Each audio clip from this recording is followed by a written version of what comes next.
नमस्कार। तो चलिए आज बात करते हैं एक बहुत बड़े सपने की। भारत में जमीन का एक टुकड़ा खरीदना। ये सपना जितना बड़ा है, इसका सफर उतना ही उलझा हुआ हो सकता है। तो आज हम इसी सफर को आसान बनाने वाले हैं, एक बिल्कुल साफ स्टेप बाय स्टेप विश्लेषण के साथ। अपना खुद का एक जमीन का टुकड़ा हो, ये ख्वाहिश तो बहुत लोगों की होती है ना। लेकिन ये एक ऐसा सपना है जिसे हकीकत में बदलने के लिए सिर्फ पैसा नहीं बल्कि बहुत सारी सावधानी और सही जानकारी की जरूरत पड़ती है। तो चलिए मिलकर इस पूरे प्रोसेस को समझते हैं ताकि ये सपना एक सुरक्षित और शानदार हकीकत बन सके।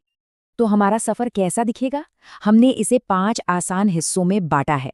हम शुरुआत करेंगे तैयारी से, फिर गोता लगाएंगे दस्तावेजों की दुनिया में, उसके बाद कानूनी जांच को समझेंगे, फिर देखेंगे कि खरीदने की प्रक्रिया असल में होते कैसे है, और हाँ, आखिर में उन रेड फ्लैग्स यानी खतरों को पहचानेंगे जिनसे बचना बहुत बहुत जरूरी है। तो सबसे पहले तैयारी। कहते हैं ना, well begun is half done. बिल्कुल वही बात यहाँ भी लागू होती है। एक अच्छी तरह से की गई तैयारी ये आपको भविष्य की कई बड़ी बड़ी समस्याओं से बचा सकती है। इससे पहले कि कोई भी जमीन देखने निकलें, ये 3 काम करने बहुत जरूरी है। सबसे पहले तो अपना पूरा का पूरा बजट तय कर लीजिए। दूसरा, ये फैसला कीजिए कि जमीन कहाँ चाहिए और किस काम के लिए चाहिए, खेती के लिए, घर बनाने के लिए। और तीसरा, उस इलाके की एक बेसिक शुरुआती जांच पड़ताल जरूर कर लें।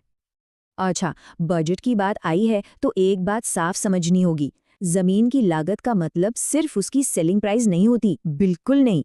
जैसा कि यहाँ दिख रहा है, उसके ऊपर स्टैम्प ड्यूटी, रजिस्ट्रेशन फीस, वकील के खर्चे और भी कई छोटे-मोटे खर्चे होते हैं। मानकर चलिए कि ये सब मिलाकर जमीन की कीमत का 10 से 15% तक और हो सकता है।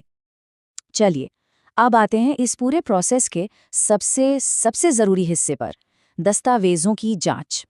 यकीन मानिए, ज्यादातर धोखेबाजी और गलतियां इसी स्टेज पर होती हैं, और यहीं पर सबसे ज्यादा सावधानी बरतकर बड़े से बड़े जोखिम से बचा जा सकता है। सबसे पहला और सबसे अहम दस्तावेज है टाइटल डीड या सेल डीड। इसे जमीन का बर्थ सर्टिफिकेट समझिए। यही वो कागज है जो साबित करता है कि जो इंसान जमीन बेच रहा है वही उसका असली मालिक है। हमेशा पक्का करें कि डीड पर लिखा नाम और बेचने वाले की आईडी का नाम बिल्कुल मैच हो। अगला है एनकम्ब्रेंस सर्टिफिकेट या ईसी। ये जमीन की एक तरह की हेल्थ रिपोर्ट है। ये सर्टिफिकेट बताता है कि जमीन पर कोई लोन, कोई कर्ज या किसी भी तरह का कोई कानूनी बोझ तो नहीं है। सलाह यही दी जाती है कि कम से कम पिछले 13 से 30 सालों का ईसी जरूर निकलवाएं। इनके अलावा भी कुछ और जरूरी कागजात हैं। सोचिए कि आप एक पहेली सुलझा रहे हैं और हर दस्तावेज उसका एक जरूरी टुकड़ा है। जैसे म्यूटेशन रिकॉर्ड, जो बताता है कि सरकारी बही खातों में मालिक कौन है। प्रॉपर्टी टैक्स की ताज़ा रसीदें, जो ये पक्का करती हैं कि सारे टैक्स भरे हुए हैं। और हाँ, ज़मीन के इस्तेमाल से जुड़े एनओसीज और अप्रूव्ड लेआउट प्लान, हर कागज़ की अपनी एक कहानी है। तो कागजात तो इकट्ठा हो गए, लेकिन अब क्या?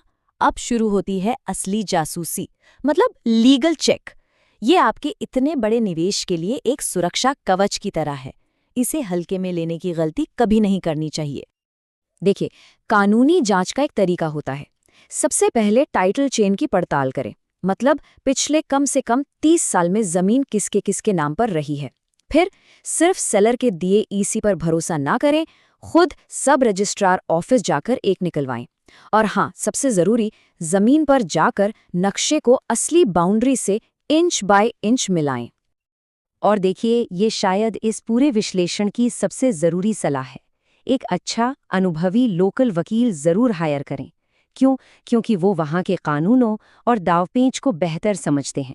ये एक ऐसा खर्च है जो आपके भविष्य के लाखों रुपए और सालों की टेंशन से बचा सकता है।